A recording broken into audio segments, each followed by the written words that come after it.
There are places in Russia so remote that maps seem to forget them. Kachuk, a small settlement buried deep in the Irkutsk region of Siberia, was one such place. The kind of town where winter arrived in September and refused to leave until May, where the river froze so thick that trucks drove across it as if it were a highway, and where the silence at night was so absolute it felt like the earth itself was holding its breath. It was here on the 13th of June, 1950, that Nikolai Kitaev was born into a world of ice, timber, and secrets. The Kitaev household, like most Soviet families of that era, carried the particular weight of enforced optimism. Every family was required to believe in the radiant future, to hang its faith on the hook of socialist progress. There was bread, though never quite enough. There was warmth, though never quite sufficient. There was a father, a quiet, angular man with careful eyes, and a mother whose laugh was the only music the house ever produced. To young Kolya, as the neighborhood called him, it was simply home. He did not yet know that home could be built on sand. The Siberia of Kolya's childhood was not a place of wonder for the romantically inclined. It was a place of honest, grinding work. Men felled trees, women stretched rubles across impossible distances. Children grew up fast because the cold demanded it, and the land allowed no softness. But within this world of stark pragmatism, little Kolya developed something rare, a mind that questioned everything, while other children accepted the world as it was presented to them. The heroic posters on school walls, the radio voice proclaiming victories, the teacher's confident assertions. Kolya asked why, and then he asked how. And then, most dangerously of all, he asked, is that actually true? His mother called it stubbornness. His teachers called it difficult. Only one man, old Semyon Vasilievich, who taught mathematics and smelled permanently of pine resin, recognized it for what it truly was, the mind of an investigator, born before it knew its own name. The first case. Age 13. It was in the 7th grade that Nikolai Kitaev solved his first crime. The school's teacher's room had been robbed, a sum of money collected for a class trip, the equivalent of several weeks' wages for most parents, had vanished from a locked drawer. The adults were baffled. The local police officer visited, took notes in a small gray book, scratched his head, and concluded that it was probably someone from outside the school. The investigation, as investigations often did in small Soviet towns, quietly dissolved. Kolya was not satisfied. For 3 days, he observed.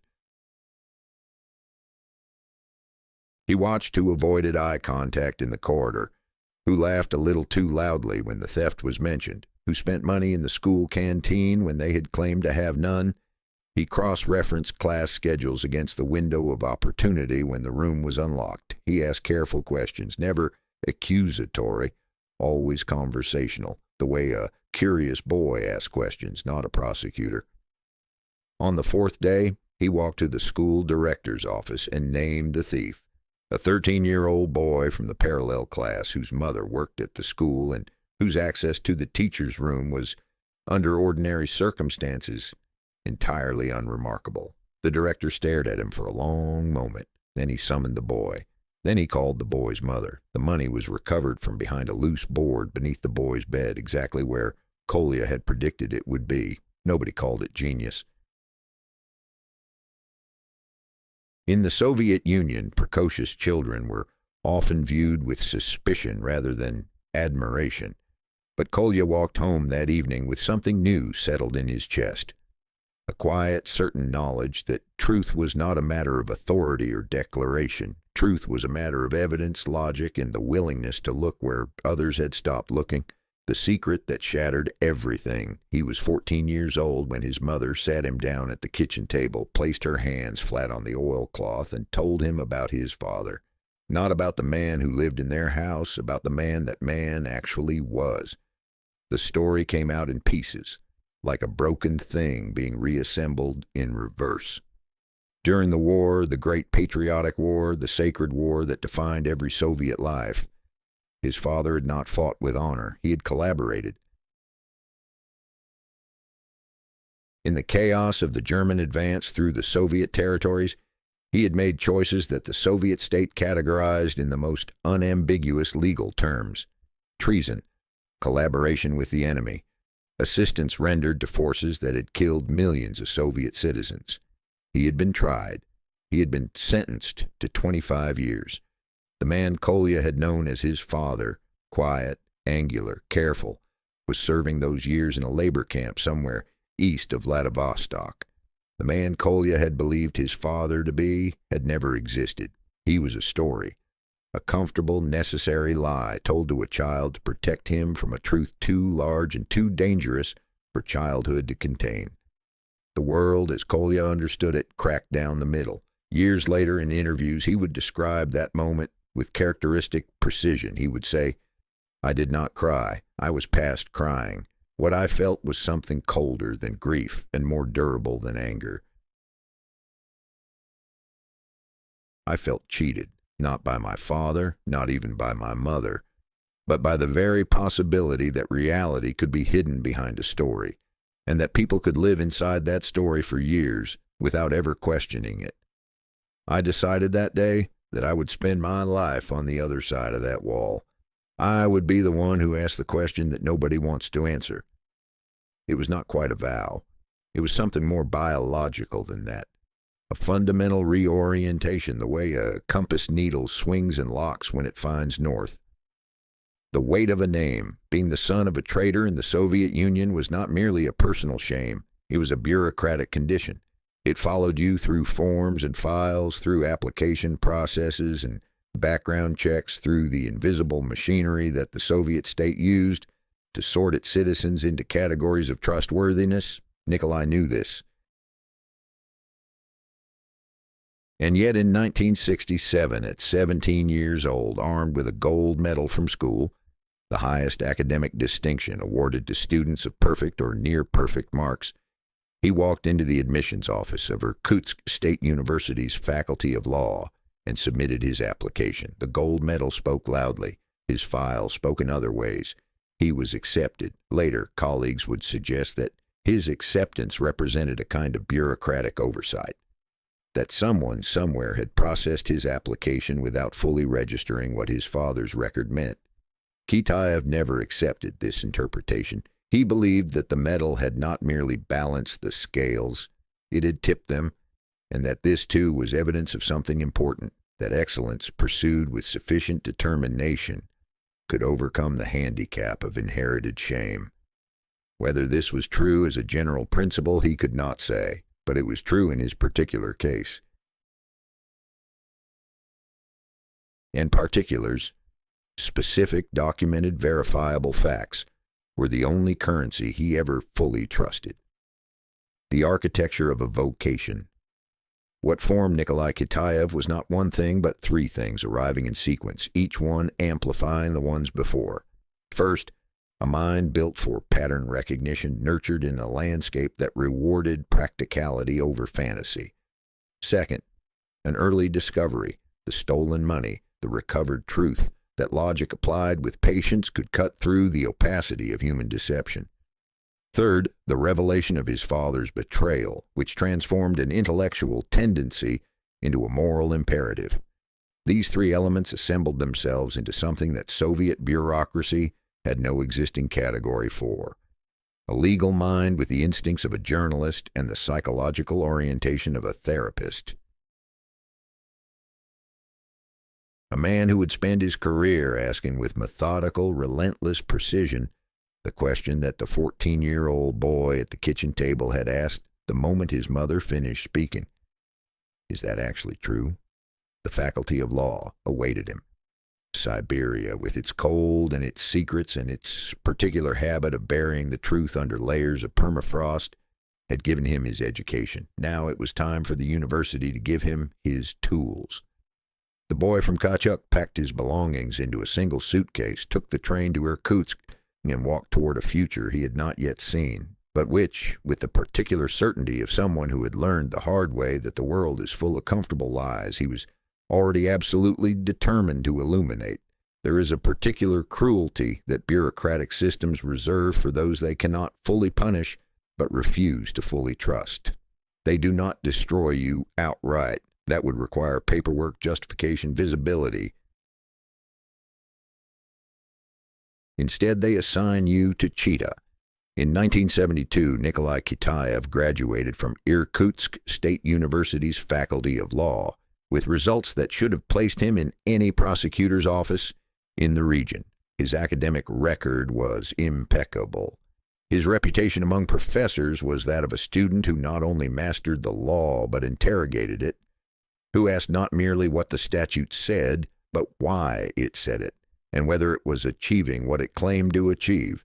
He was, by any objective measure, exactly the kind of young legal mind that the Soviet prosecutorial system needed. And so, with the efficient logic of an institution that rewards conformity and punishes complexity, they sent him to the Chita region.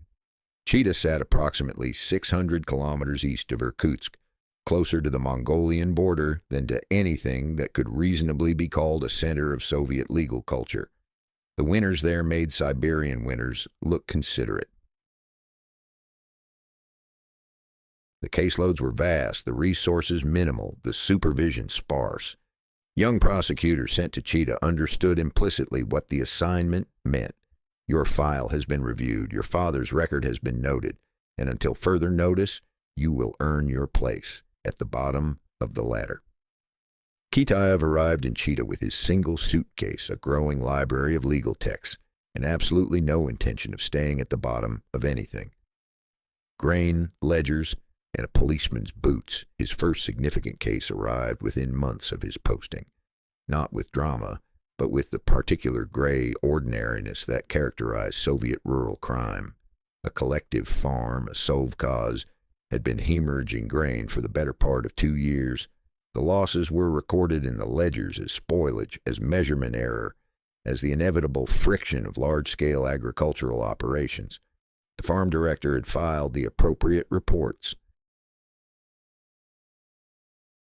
The regional agricultural office had processed them with appropriate indifference. Nothing had been investigated because nothing, officially, had been stolen, except that it had. And Kitaev knew it the moment he read the numbers. The pattern was too consistent for spoilage. Spoilage is random. It clusters around bad weather, poor storage conditions, transportation breakdowns. The losses at this sovkhoz arrived with a regularity that suggested not nature, but organization. Someone was removing grain in quantities carefully calibrated to remain beneath the threshold that would trigger a formal audit. Someone with access to the ledgers, knowledge of the thresholds, and the logistical capacity to move significant volumes of agricultural product without attracting attention. He spent 3 weeks mapping the operation. He cross-referenced delivery records against truck schedules, compared the signatures on storage receipts, tracked the fuel consumption logs of the farm's vehicle pool against stated routes. He interviewed workers not as suspects but as witnesses, asking about routines, about who arrived early and who left late, about the small irregularities of daily farm life that workers notice but rarely consider significant enough to report. The organization he uncovered was not the work of one man. It was a network, 7 individuals, including 2 farm supervisors, a warehouse manager, and most devastatingly, the local precinct's district police officer, whose role was to ensure that any suspicious activity reported by farm workers was quietly redirected away from investigation. The arrest of a serving police officer on the basis of a 22-year-old prosecutor's evidence was not a comfortable event for the Chita regional apparatus. There were phone calls, There were suggestions conveyed through intermediaries that the case against the officer might benefit from a more cautious approach.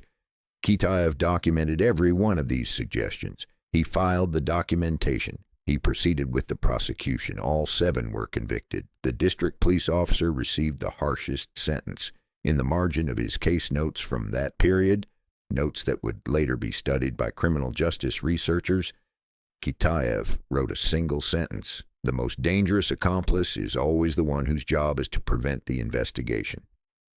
Into uniform. In 1973, the Soviet state exercised another of its bureaucratic prerogatives. and conscripted Nikolai Kitaev into military service.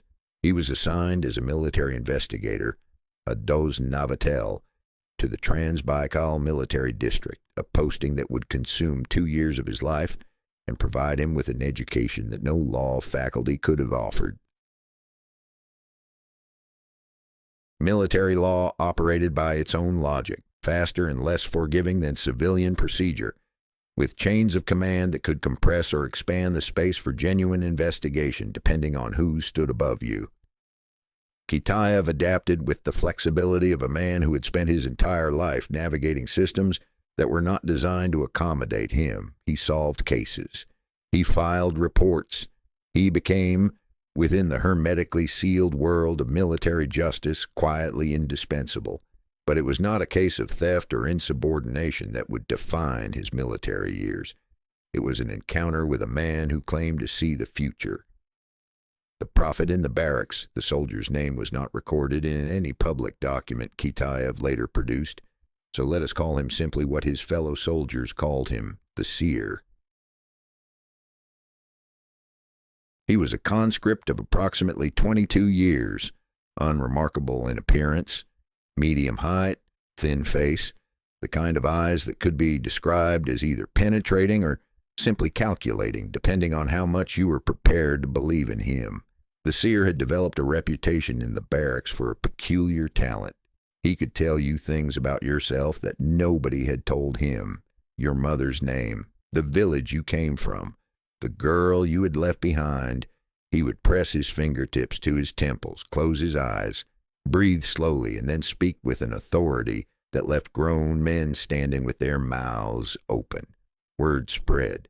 Soldiers began consulting him about letters from home, about promotions, about the anxieties of young men far from everything familiar. Officers who should have known better began to listen.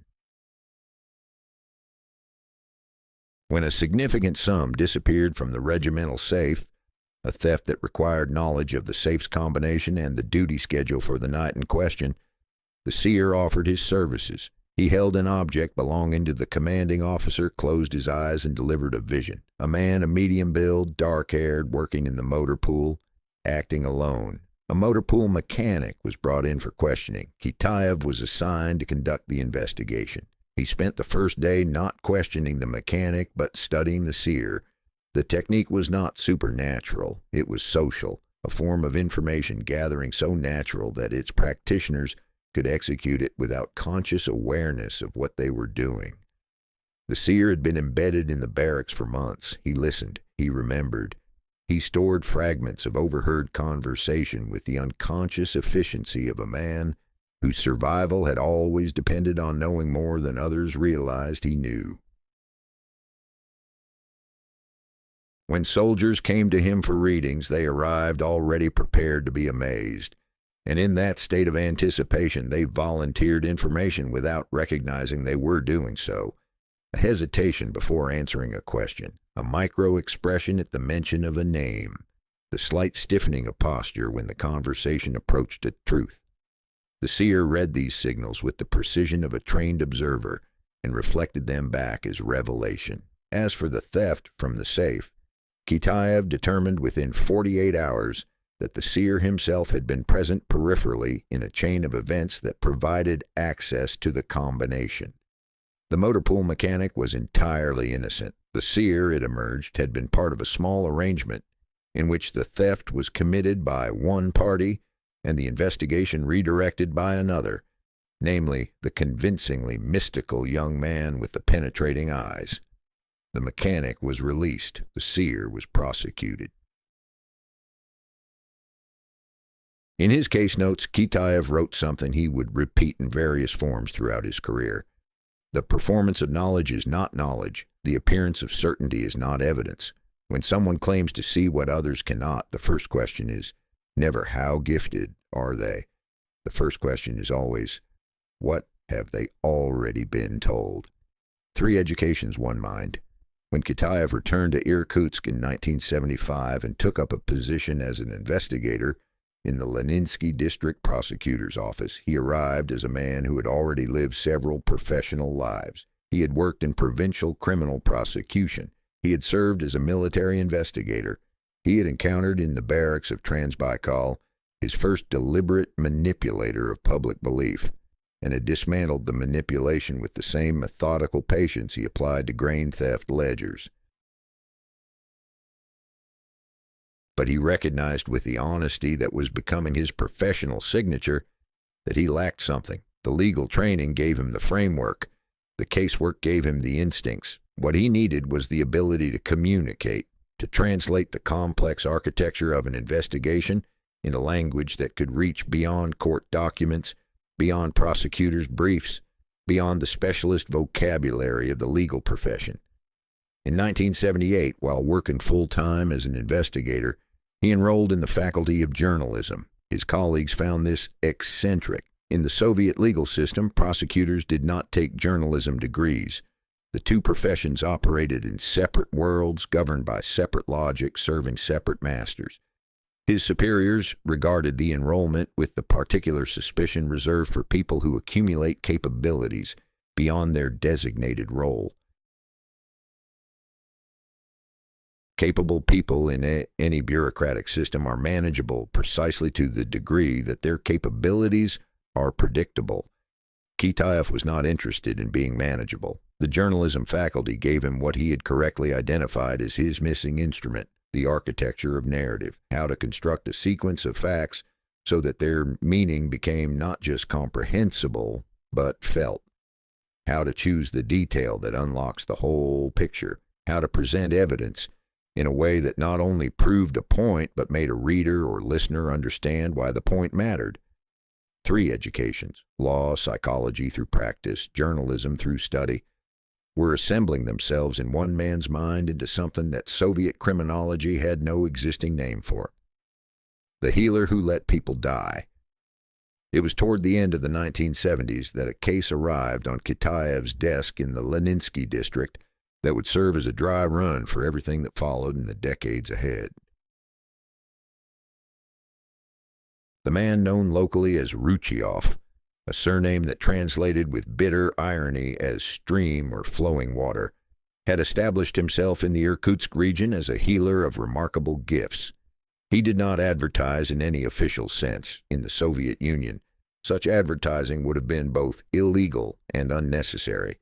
His reputation spread the way all such reputations spread in closed communities, through whispered recommendations, through the testimony of grateful patients, through the human need to believe that somewhere outside the gray machinery of state medicine with its shortages and its waiting lists, there existed someone with a direct line to healing. Ruchiov's method was a compound of herbal preparations, laying on of hands, breathing exercises, and a quality of absolute personal certainty that functioned as its own anesthetic against doubt. He spoke with the authority of a man who had received his knowledge from a source higher than medical school. He maintained careful control of his environment. Patients were seen individually in a room kept slightly too warm after waiting periods long enough to heighten anticipation, in a domestic setting designed to feel intimate and trustworthy. He was calm. He was specific. He told people things about their conditions that felt uncannily accurate. 3 of his patients died. In each case, the cause of death was a progression of treatable conditions, conditions that conventional medicine, with available 1970s treatments, could have managed or significantly slowed. In each case, the patient had abandoned their prescribed medical treatment on Ruchiov's advice, replacing it with his preparations and his healing sessions. In each case, the family had believed until the end that recovery was imminent, because Ruchiov had continued to project absolute certainty even as the patient deteriorated. Kitaev's investigation took 11 months. It required the reconstruction of each patient's medical timeline, the chemical analysis of Ruchiov's preparations, which proved to contain no active therapeutic compounds beyond the psychological effect of being prepared by someone authoritative, and the meticulous documentation of the specific moments at which Ruchiov had advised each patient to discontinue their medical treatment. The prosecution was not simple. Ruchiov had not administered poison. He had not physically prevented anyone from seeking medical care. The causal chain between his advice and the deaths was real, but indirect. And indirect causation is always the most demanding thing to prove in a court of law. Kitaev proved it. The conviction stood. Ruchiev was sentenced, and Nikolai Kitaev, standing in the corridor outside the courtroom on the day the verdict was delivered, made a note that would become the cornerstone of everything he later wrote and taught. Mystification is not merely a fraud against the intellect. In the wrong circumstances, at the wrong moment in a person's life, it is a weapon. It does not require intent to kill. It requires only the willingness to place belief above evidence and to keep placing it there until it is too late to choose otherwise. 8 years in the Leninsky district. Not one unresolved case. The provinces had given him his education. Now the serious work was about to begin. There is a phrase in the Russian legal system that carries a weight no direct translation can fully capture. Osobo важные дела. Cases of particular importance, not merely serious crimes, not merely complex investigations. Cases designated by this phrase existed in a separate category of legal reality, one where the ordinary boundaries of prosecutorial jurisdiction dissolved, where access to resources and classified information expanded, and where the consequences of failure, both for the victims and for the investigator, were of an entirely different magnitude. In 1982, Nikolai Kitaev was appointed investigator for cases of particular importance at the prosecutor's office of the Irkutsk region. He was 32 years old. He had spent a decade in the provinces, in the military, in the grinding daily work of district prosecution. He had solved grain thefts and military robberies, and a healer's slow-motion crimes. He had accumulated 3 educations and 8 years of perfect case resolution. He had also, somewhere in those years, developed a reputation that preceded him into rooms. This was a man who did not stop, who did not negotiate with inconvenient evidence, and who did not recalibrate his conclusions based on the rank of the people those conclusions implicated. The appointment was recognition. It was also, as he would later reflect, an invitation into a world where those qualities would be tested at a scale he had not previously encountered.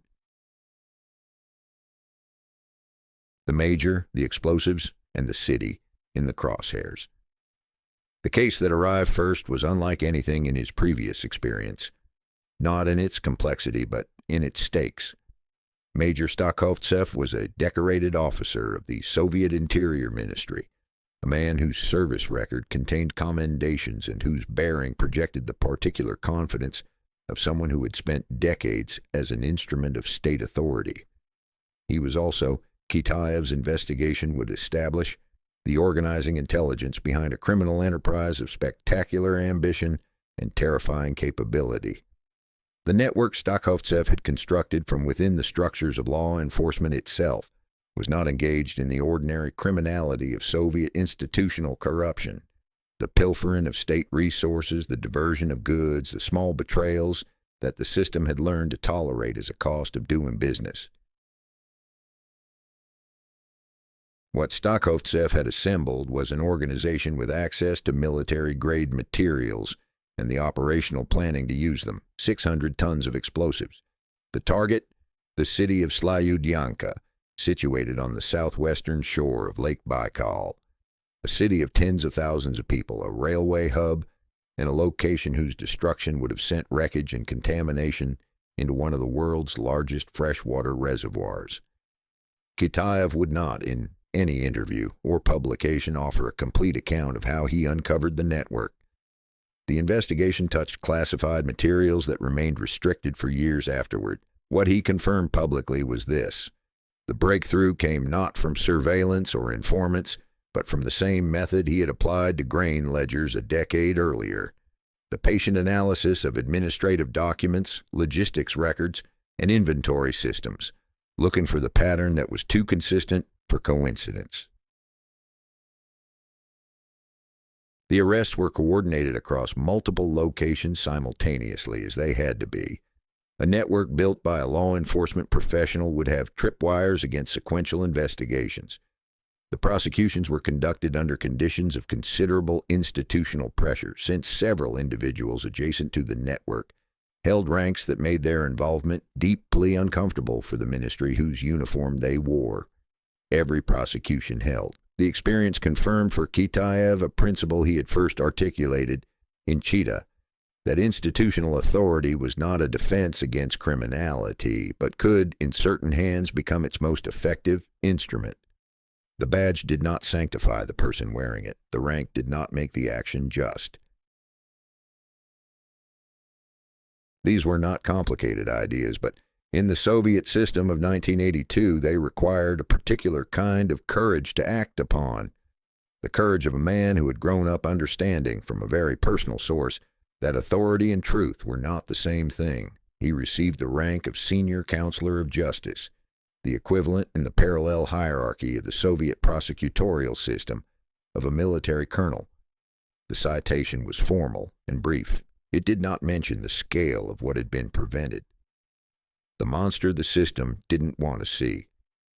If the Stakhovtsev case demonstrated the danger of criminality inside institutions, the case that consumed the following 4 years demonstrated something even more unsettling: the danger of a system that could not see what it was not prepared to look for.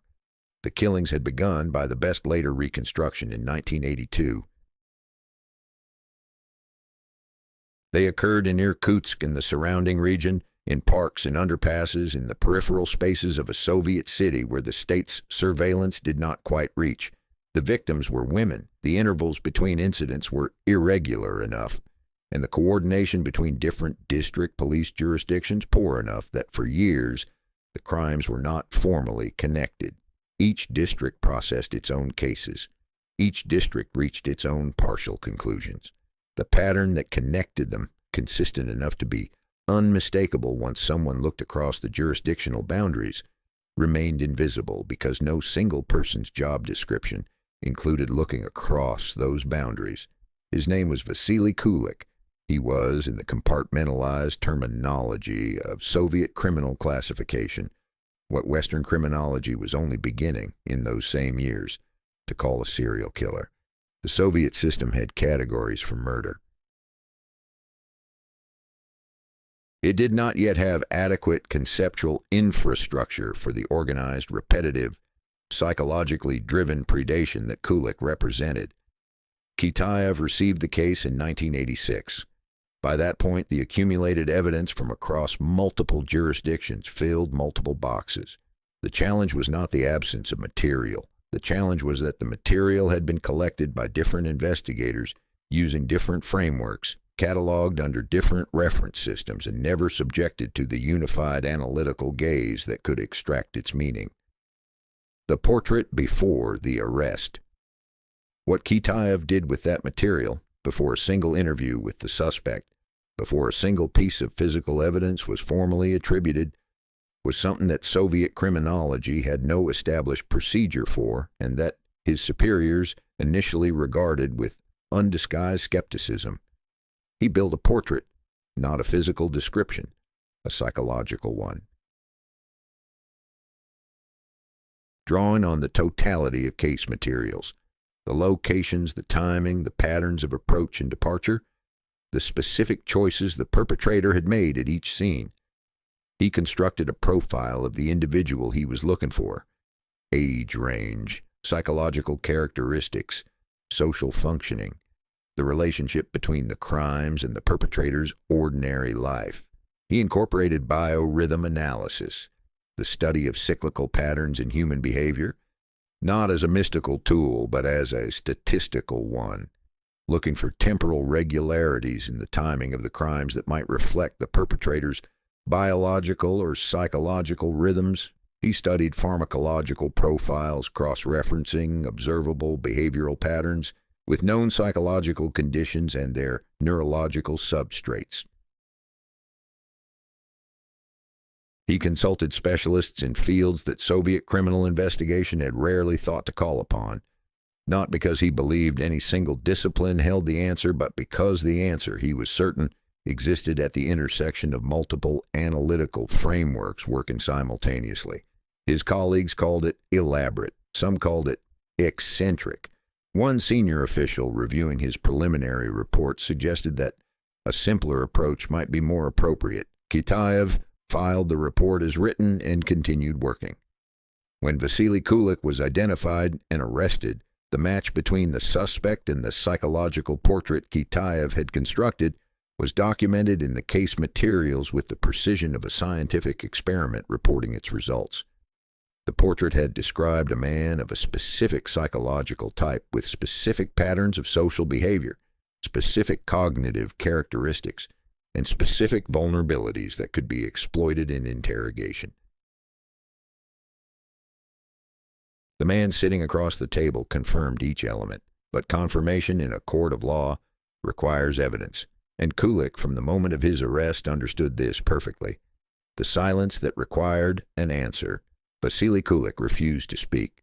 This was not the sullen silence of a man in shock or the tactical silence of someone awaiting legal counsel. It was a calculated, sustained, comprehensive withdrawal from verbal communication that Kulik maintained with a discipline that suggested he had considered this possibility long before the moment of arrest. He did not deny. He did not explain. He did not react, or rather, he controlled his reactions with precision that would have been impressive in a trained intelligence operative. The Soviet system in such situations typically relied on confession. Without confession, a prosecution of this complexity, across multiple victims, multiple locations, multiple years, faced the near impossible task of constructing an entirely physical and circumstantial case sufficient to satisfy a court. Kitaev did not pursue the confession. He pursued something harder and more durable. Evidence so thoroughly documented from so many independent analytical directions that the absence of verbal confirmation became legally irrelevant. He commissioned a biomechanical analysis, the study of physical movement patterns derived from crime scene evidence, to establish presence and action without eyewitness testimony.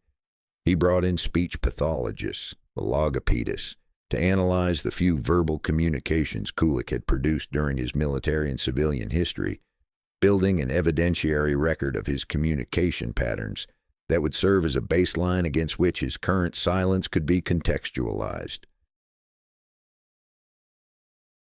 He engaged ophthalmological experts to conduct an analysis of involuntary physiological responses during the presentation of specific evidence, responses that the autonomic nervous system produces regardless of conscious decision. Each analysis was documented with the rigor of a scientific publication. Each was subjected to challenge and counter-analysis before being incorporated into the prosecutorial case. The resulting evidentiary structure was not merely sufficient to convict, it was architecturally redundant, built with enough independent load-bearing elements that the removal of any single component would not cause the whole to collapse. This was intentional. Kitaev had learned from the Stakhovtsev case that sophisticated defendants, or their legal teams, would attack the weakest point in the prosecutorial architecture with focused intensity. The solution was to build a case that had no weak points. Not because weak points could be hidden, but because the investment of analytical effort had been sufficient to eliminate them. The trial in 1987 lasted through weeks of proceedings. 13 murders were proven to the court's satisfaction. The verdict was death. The sentence was carried out on the 26th of June, 1989. A number that means something, 13. Not a rumor, not an approximation, not a prosecutorial estimate. 13 proven, documented, individually argued murders, each one a complete evidentiary case capable of standing alone. The architectural redundancy Kitaev had built into his prosecution was not academic elegance, it was justice made durable.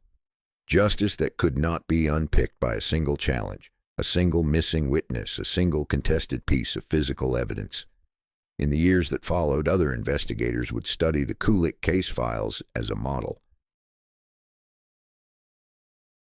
Not primarily for the outcome, though the outcome was unambiguous, but for the methodology, the psychological profile constructed before the arrest, the multidisciplinary analytical framework, the evidentiary redundancy built into the prosecution's architecture, The systematic approach to a defendant's deliberate silence that treated silence not as an obstacle but as a variable to be managed through the accumulation of independent evidence streams. Kitaev had not invented criminal psychology. He had not invented behavioral profiling. In the United States and Western Europe, researchers and law enforcement professionals were developing similar frameworks in the same years. But in the Soviet Union of 1986, operating within a criminal justice system that had no institutional infrastructure for these methods and no established professional community practicing them, he had arrived at the same conclusions through his own analytical logic, and had applied them successfully in a real case at a time when his superiors considered the approach eccentric at best. He was operating, without knowing it, at the frontier of his discipline, years before the methodology had a name, years before any textbook described the approach, years before any Soviet institution acknowledged it as legitimate practice. The boy from Kachuk who had refused to accept that the world was as it was presented to him had grown into a man who was rewriting how his country's legal system understood its own possibilities. The dissertation and what it meant. In 1994, Nikolai Kitaev defended his doctoral dissertation at Tomsk State University. The subject was criminal psychology and the methodology of complex investigations, the theoretical framework underlying practices he had been applying, refining, and documenting for more than 2 decades. The academic community that reviewed his work included researchers who had spent their careers in universities, studying in theory what he had been doing in practice. The defense was, by the accounts of those present, not a performance of academic ritual, but a genuine intellectual confrontation, the kind that produces real knowledge in which the questions asked are genuinely hard and the answers given are genuinely earned. He walked out of that room with a candidate's degree and something perhaps more valuable, the formal articulation of what he had been doing, not just the practice, but the principles, not just the methods, but the logic that made them valid, the tools codified and communicable, ready to be passed to the investigators who would come after him. The cases of particular importance had given him his proof of concept. The dissertation had given him his theory. What remained was the application of that theory to a territory that Soviet criminology had not previously considered to be its jurisdiction at all, the vast, profitable, and genuinely dangerous landscape of human belief. That territory was waiting, and it had been waiting, as it turned out, for a very long time. There is a specific quality to the chaos that follows the collapse of a belief system. It is not the clean, surgical chaos of a building demolished by engineers, controlled, predictable, clearing space for something new. It is the ragged, sprawling chaos of a structure that has been load-bearing for decades, suddenly gone, and everything that depended on it lurching sideways at once, grasping for anything solid enough to hold weight. The Soviet Union did not collapse in a single moment. It dissolved gradually and then, all at once, through the years of glasnost and perestroika, Gorbachev's twin experiments in transparency and restructuring that began in the mid-1980s and accelerated through the final years of the decade into the implosion of 1991. What followed was not merely a political transition, it was a civilizational disorientation on a scale that had no modern precedent. A population of nearly 300 million people waking up to find that the explanatory framework they had been given for their entire lives, the ideological architecture that told them who they were and what the world meant, had been officially declared bankrupt. Into that void, with the speed and variety of organisms colonizing a newly cleared ecological niche, came the prophets.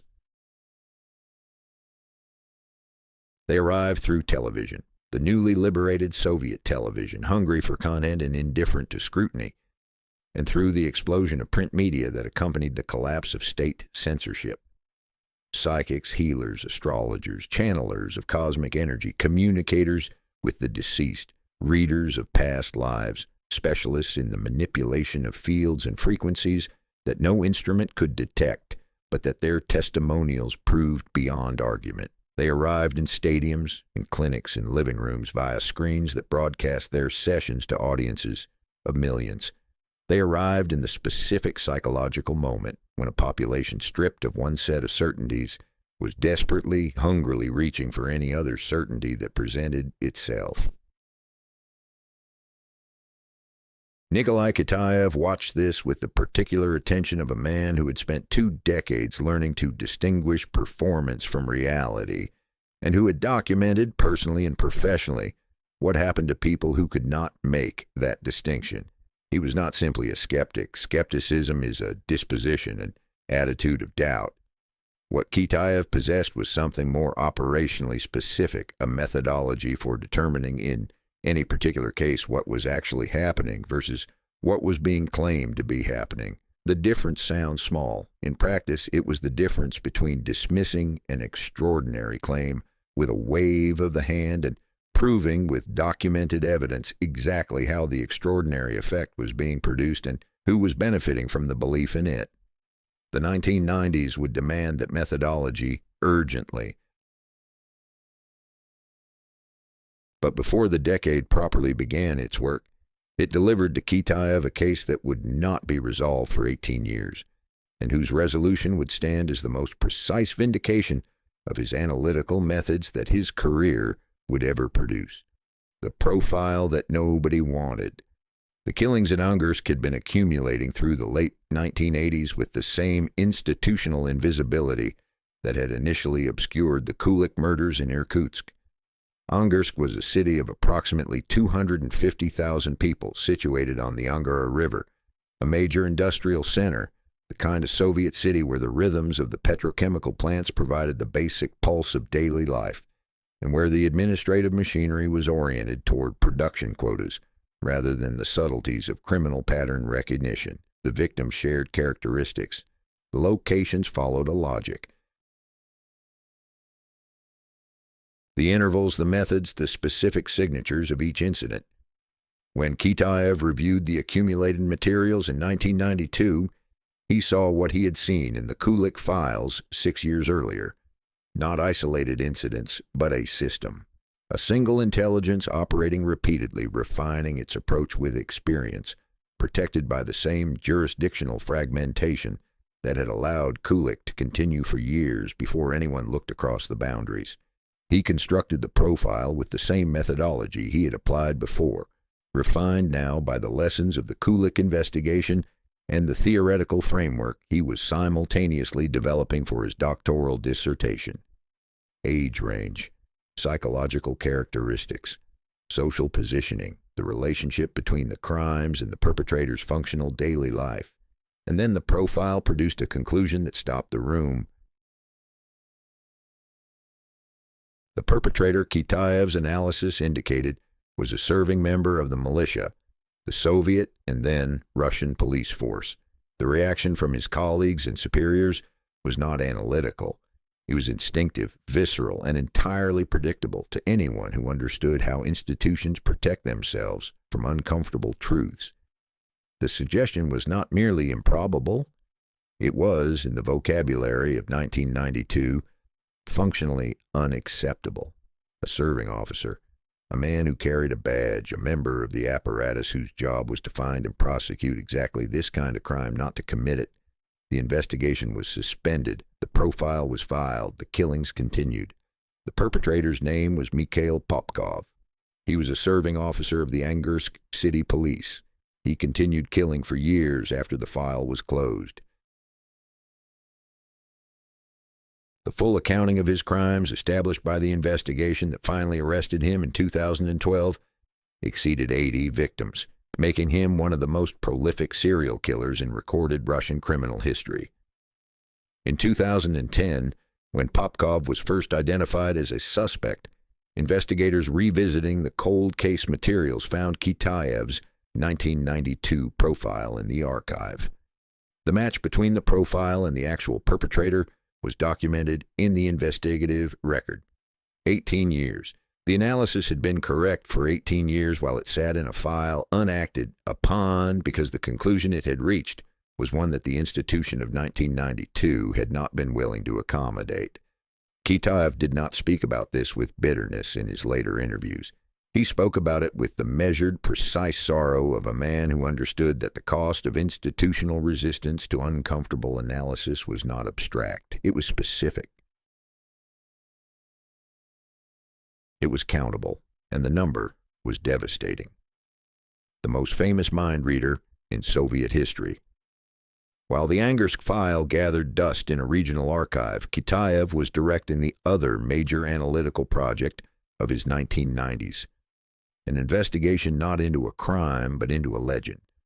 Wolf Messing had been dead since 1974. In the decades following his death, his reputation had not diminished. It had expanded, fed by his published memoirs, by the television programs and newspaper features that revisited his life with the reverent credulity of hagiography, by the human appetite for the story he represented.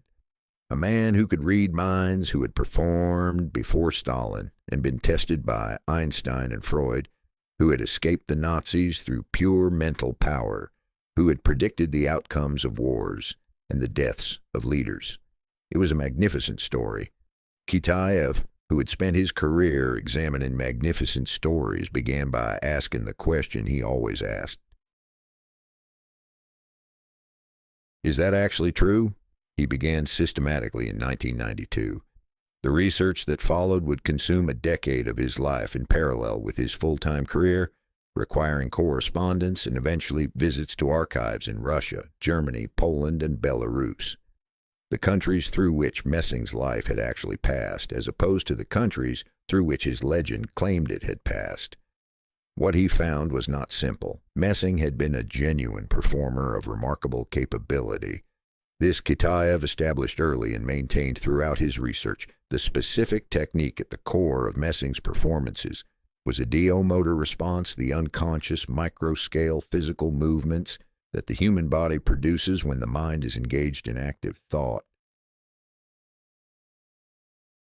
A person instructed to think of a destination while Messing held their wrist was communicating that destination through involuntary muscle movements, imperceptible to themselves but readable, with sufficient sensitivity and practice by a trained practitioner. The effect to an audience was indistinguishable from telepathy. The mechanism was entirely physical, entirely explainable, and required no supernatural component. The talent was real. The explanation was not the one being offered, but the memoirs claimed far more than ideomotor performance. They claimed encounters with history's most famous minds. They claimed interventions in events of global significance. They claimed a relationship with Soviet power that positioned Messing as an advisor to Stalin himself, a man whose visions had shaped decisions at the highest level. These claims required documentation. Documentation required archives. What the archives actually said. The meeting with Einstein was described in the memoirs with the specificity of genuine memory. The year, the location, Bern in the early 1900s, the conversation between a young Jewish performer and the physicist whose theories were reshaping human understanding of the universe. Kitaev searched the Einstein archives, the documented record of Einstein's movements and correspondence, the accounts of people who had known Einstein and Bern during the relevant period. The meeting was not there. The meeting with Freud, Vienna, a consultation, the great psychoanalyst confirming the young Messing's extraordinary gifts, was similarly specific and similarly undocumented. Freud was a meticulous correspondent and record keeper. His clinical records, his letters, his appointment schedules, none contained any reference to Wolf Messing. The wartime escape from Nazi-occupied Poland, described in the memoirs with the breathless precision of a thriller, contained chronological and geographical inconsistencies that Kitaev documented with the patience of a man accustomed to reconstructing timelines across multiple evidentiary sources. The story was not simply unverifiable. In specific traceable particulars, it contradicted the documentary record. Most significantly, the memoir's central claim that Messing had arrived in the Soviet Union as a celebrated and welcomed figure whose talents were immediately recognized and employed by the state, was contradicted by an account Kitaev obtained from a man named Schenfeld, who had shared a cell with Messing in an NKVD detention facility.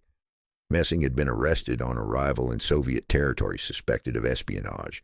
He was not a welcomed advisor. He was a prisoner, interrogated by the same security apparatus whose legend later claimed him as a valued consultant.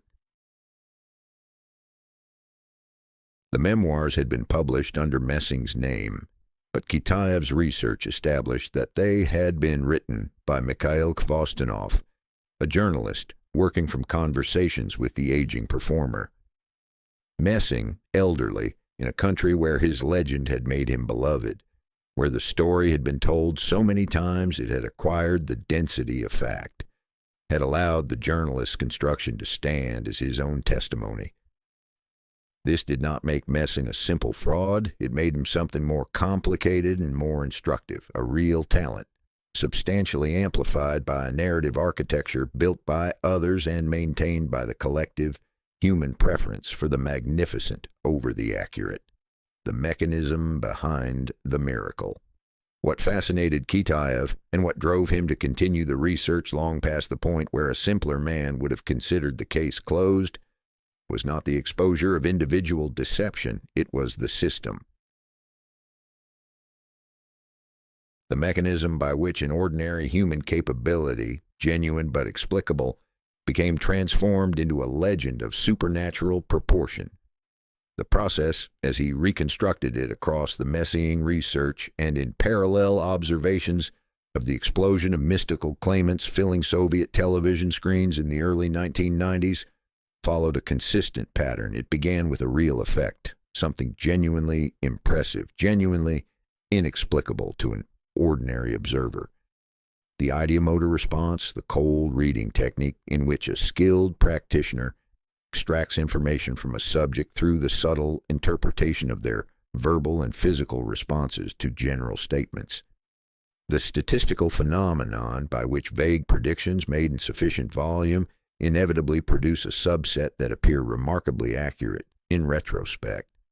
The real effect attracted attention, which attracted narrative. Narrative, in the hands of journalists and publicists with audiences hungry for wonder, did not stop at accurate description. It amplified. It added context. It connected the effect to a tradition of mystical significance that made it legible within a cultural framework people already carried. The story grew beyond the performer's control, and most performers, rather than correcting it, found that the expanded legend served them better than accuracy would have. Then came the institutional reinforcement, the television program, the official interview, the academic who offered a credentialing quote, the appearance alongside figures of established authority that transferred some of that authority onto the mystical claim. Each layer made the legend more resistant to examination because examining it now required not merely challenging a person, but challenging a structure. And at the base of the structure, invisible to everyone who was not looking for it, sat the original human vulnerability, the need, in times of uncertainty, to believe that someone somewhere can see what we cannot and knows what we do not. The 1990s in Russia were the most acute expression of that vulnerability in modern history. The certainties of the Soviet system had evaporated. The replacement certainties of the market economy had arrived with a brutality that left most people poorer and more frightened than before. The social infrastructure, health care, education, the pension system, the basic predictability of daily life, was fracturing under the pressure of a transition that had been described as liberation and was experienced by most of those living through it as a kind of ongoing emergency. Into that emergency, Messing's inheritors arrived by the millions, on television, in clinics, in printed guides to the cosmic energies that, properly understood, could protect you from everything that the state and the market had failed to protect you from. Kitaev watched, and he began to write. The dissertation and the decision. He defended his doctoral dissertation in Tomsk in 1994. The theoretical codification of 3 decades of practical methodology. But the act of writing the dissertation had clarified something beyond its formal academic subject. It had shown him that the methodology he had developed for criminal investigation, the patient, multi-source, assumption-challenging analytical process that he had applied to grain ledgers and military thieves and serial killers, was not limited in its application to legal cases. It was applicable to any claim that presented itself as fact. The mystification industry that had colonized Russian public life was making claims. Those claims could be investigated. The investigation could be documented. The documentation could be published. He was a trained lawyer, a trained journalist, and a man with 30 years of practical experience in distinguishing performance from reality. He had the tools, he had the archive, he had the sources. What he was building, though he did not yet have a name for it, was something the Russian intellectual landscape urgently needed and did not yet possess. A forensic methodology for the analysis of public belief, not philosophy, not cynicism. A methodology, testable, documentable, reproducible, and grounded in the same evidentiary standards that he had applied throughout his career to the most serious crimes in his region's history. The boy from Kachuk who had first asked, "Is that actually true?" At a kitchen table in Siberia at 14 years old was preparing to ask that question at a scale he could not yet entirely imagine. The answer, when it came, would make him enemies he had not anticipated, friends he had not expected, and a legacy that would outlast both. In 2001, after 29 years of service, Nikolai Kitaev submitted his resignation from the prosecutor's office of the Irkutsk region.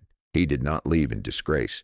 He left by choice, which, in the institutional vocabulary of Russian law enforcement, was itself a kind of statement. 29 years, hundreds of cases, a rank equivalent to colonel, a doctoral degree earned in parallel with full-time investigative work. A professional record that contained, by his own accounting, not a single unresolved case of significant importance. He walked out of that building carrying two things: a decade of research on Wolf Messing, compressed into thousands of pages of notes, correspondence, and archival documentation, and an appointment at the Irkutsk National Research Technical University, where he would spend the next chapter of his life teaching the methodology he had spent 3 decades developing. The transition from investigator to academic was not a retreat, it was a redeployment. The classroom gave him something the prosecutor's office never had: the freedom to publish, the book that split the room. In 2002, Kitaev published The Forensic Psychic, Wolf Messing, Truth and Fiction. The title was precise in the way that all of Kitaev's formulations were precise. Not the fraud, that would have been reductive, and reduction was not his method, not the legend. That would have been too gentle, implying affectionate mythology rather than documented misrepresentation.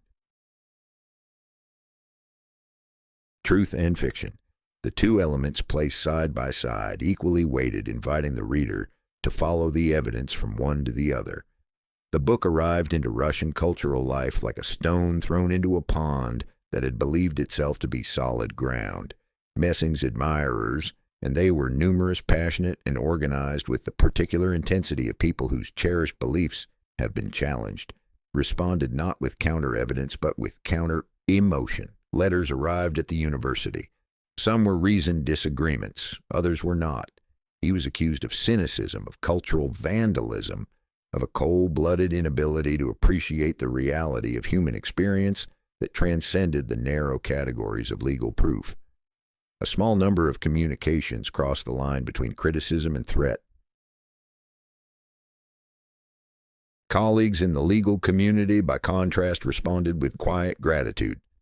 The gratitude of professionals who had spent careers watching clients harmed by exactly the mechanisms Kitaev had documented, and who had lacked the published analytical framework to address it systematically. Doctors wrote to him, psychiatrists wrote to him, social workers whose caseloads included people who had spent life savings on healers, who had delayed medical treatment at the advice of psychics, who had made irreversible decisions based on the counsel of people with no capability whatsoever to support the authority they claimed.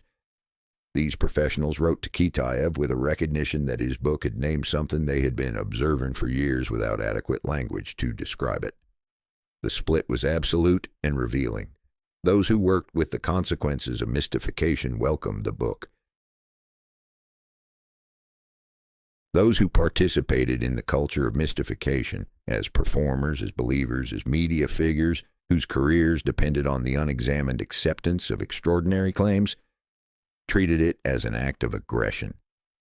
Kitaev noted both responses with equal analytical attention. The pattern of the responses was itself data. The isolation and the archive, the professional isolation that followed publication, was real. In the small world of Irkutsk academia, where institutional relationships mattered and controversy was a professional liability, being the man who had publicly dismantled Russia's most beloved psychic created a specific social friction.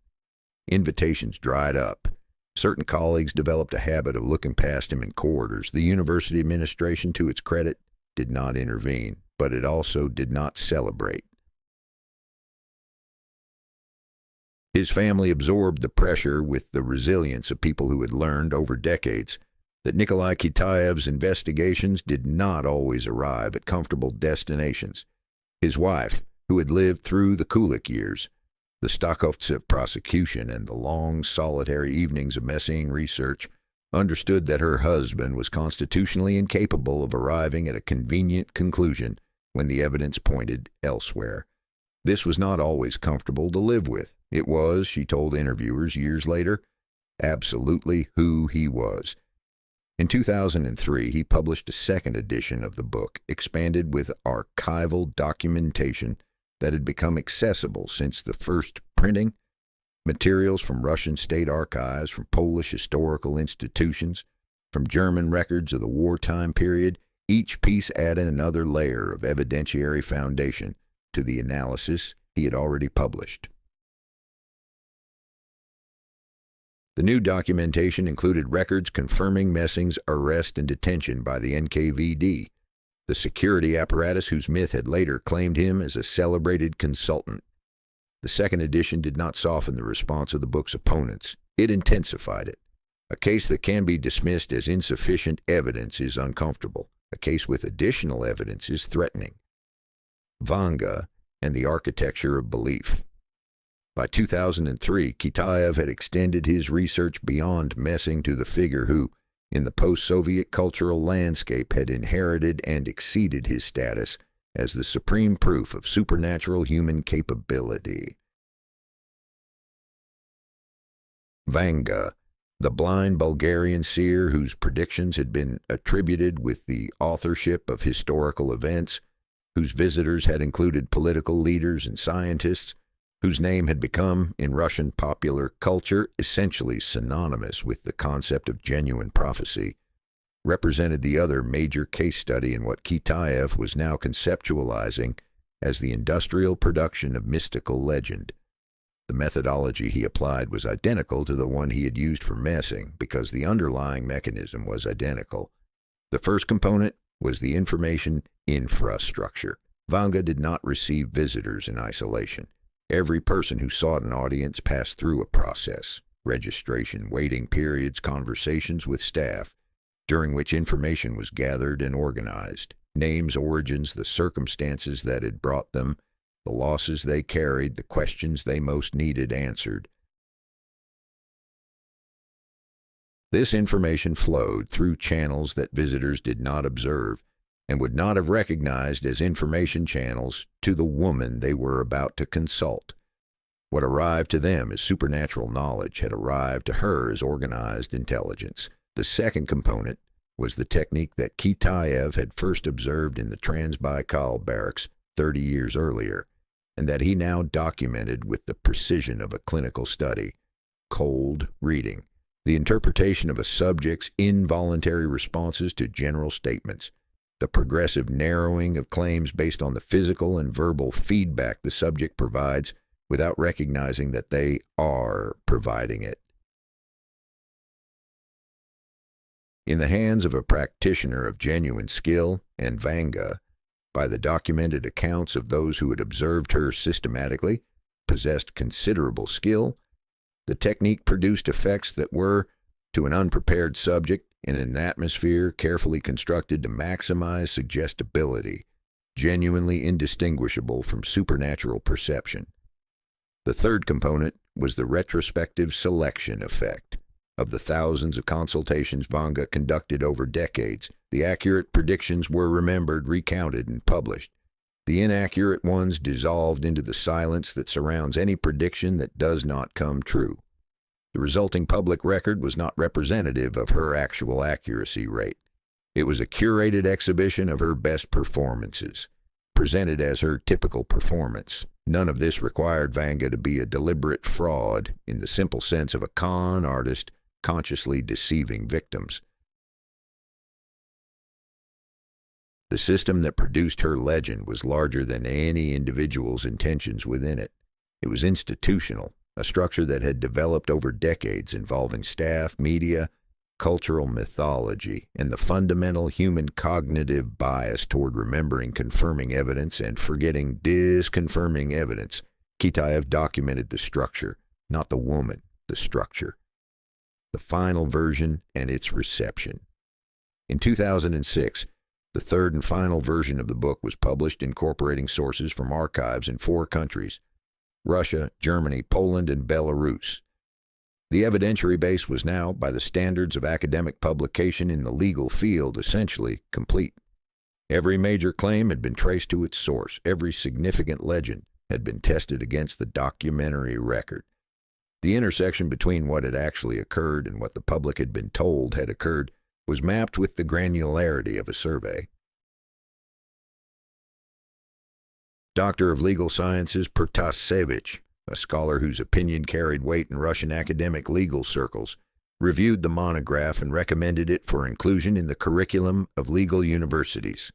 The recommendation was accepted. The book that had made Kitaev a figure of controversy in 2002 had become 4 years later a recommended academic text. This trajectory, from cultural provocation to institutional endorsement, followed a pattern that Kitaev himself could have predicted from his career experience. Truth he had observed many times does not win quickly. It wins durably. The first response to an uncomfortable truth is resistance. The second response, after the evidence has had time to accumulate and the emotional charge of the initial confrontation has faded, is the quiet, grudging acknowledgement that the analysis was correct. He had waited out that arc before. He had waited it out in every major case of his career. He knew how to wait.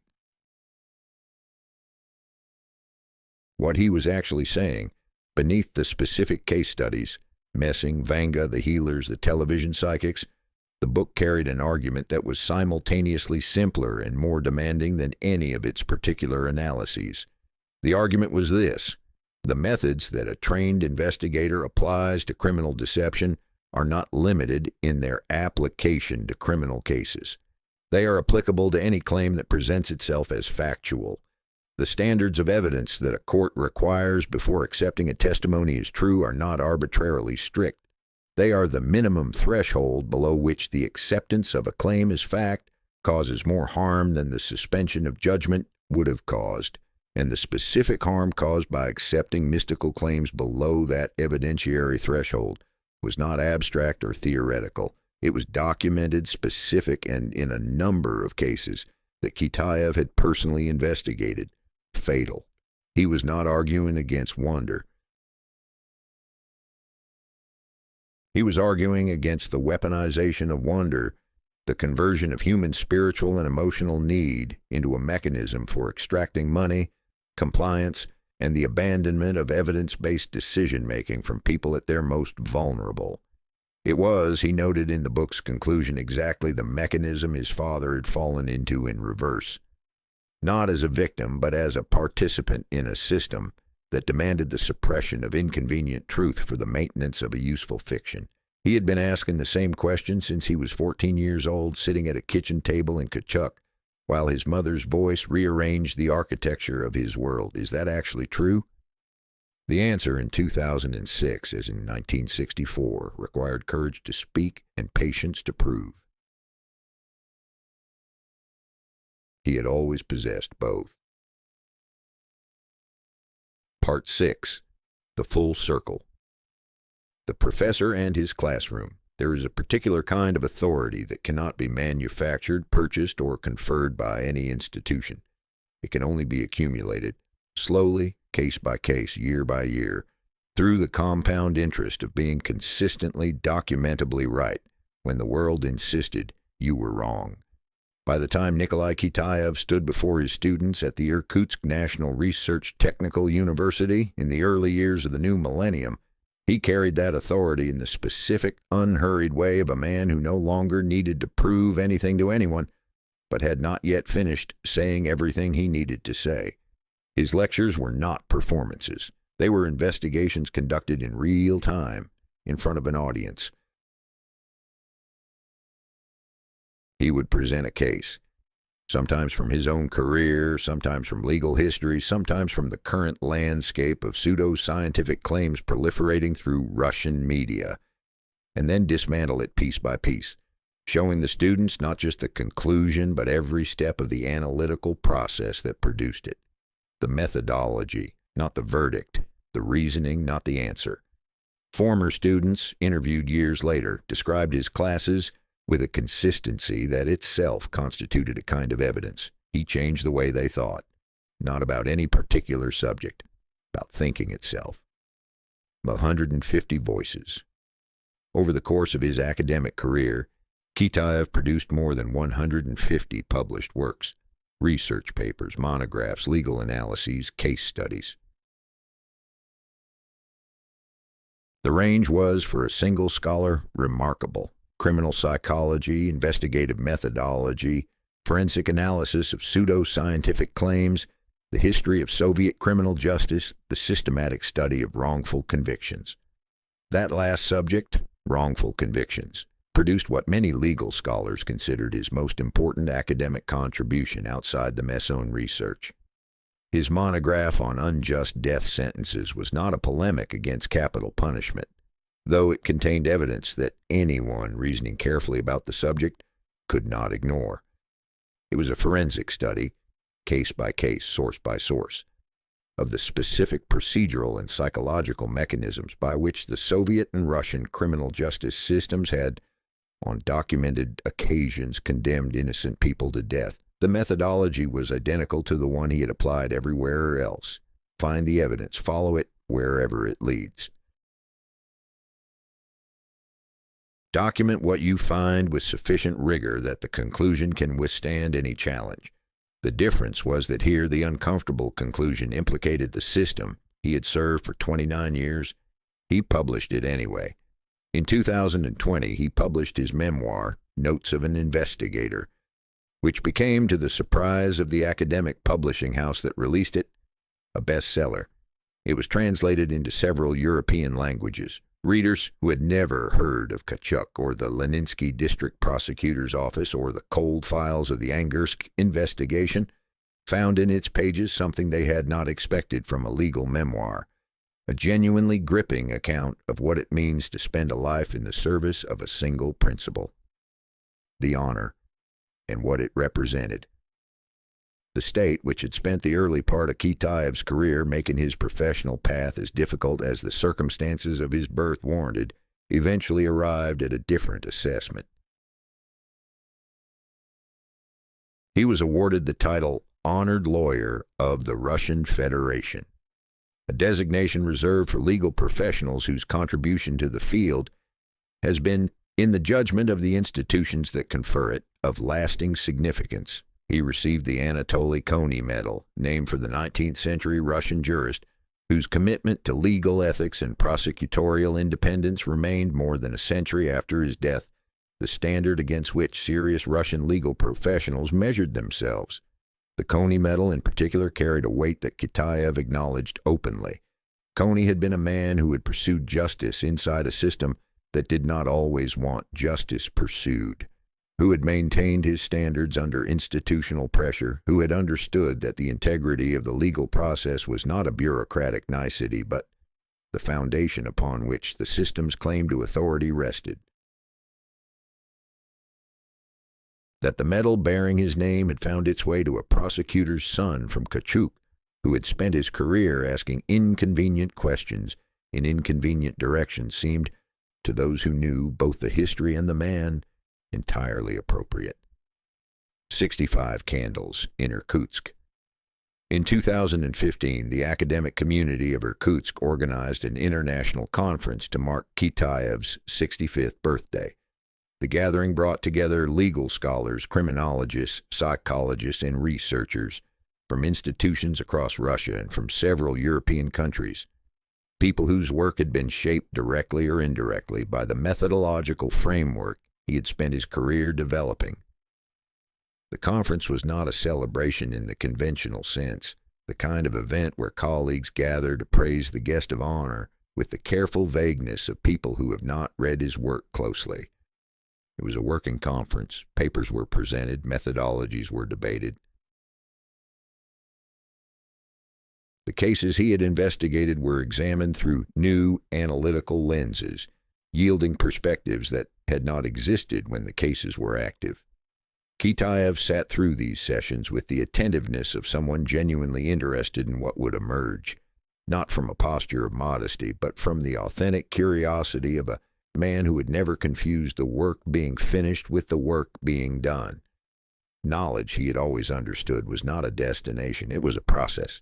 The conference was another step in that process, not a monument to steps already taken. 75 years in a room full of young investigators. In 2025, on the occasion of his 75th birthday, a conference titled Criminalistics of the 21st Century was convened in his honor.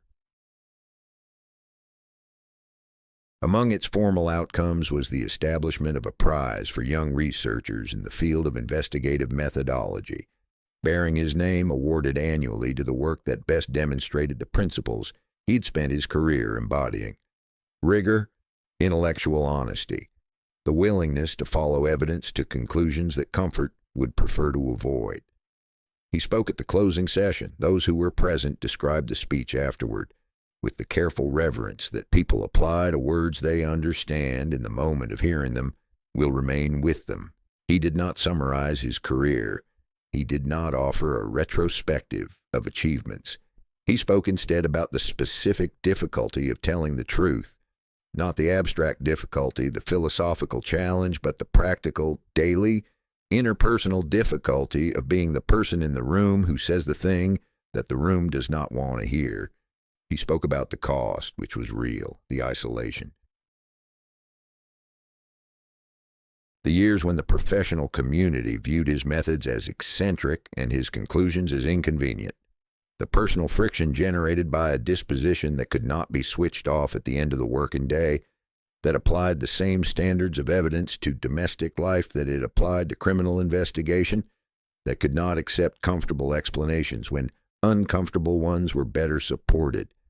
And he spoke about why it was worth it, not in the language of inspiration, not in the cadences of motivational rhetoric, but in the plain, specific language of a man describing what he had observed.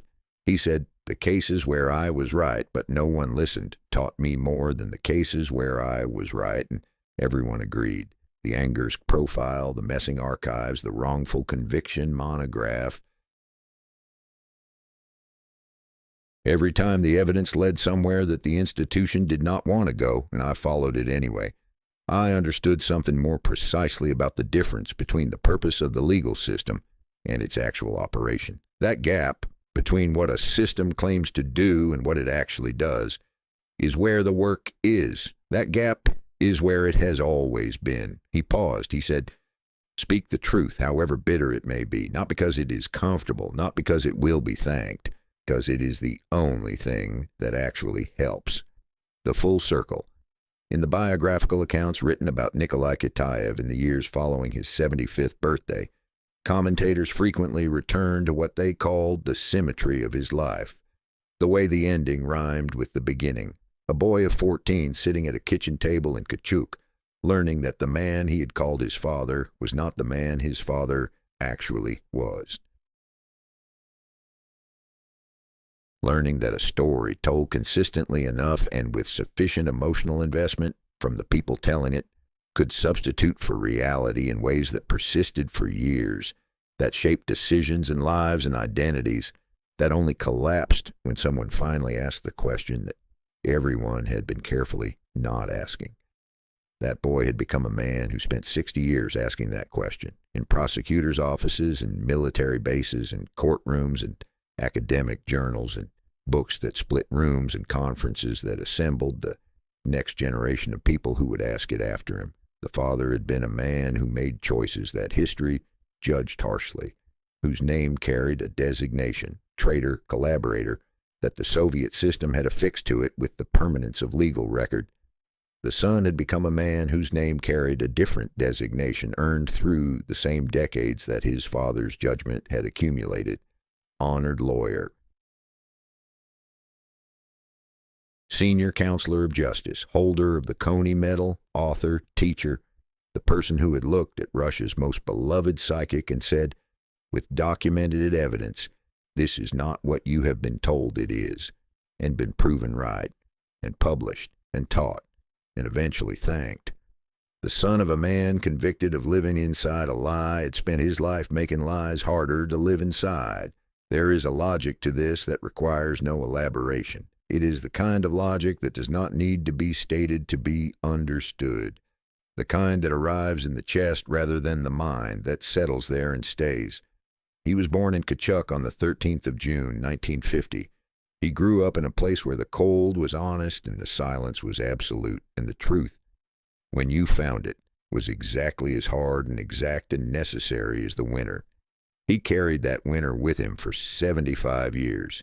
He used it well.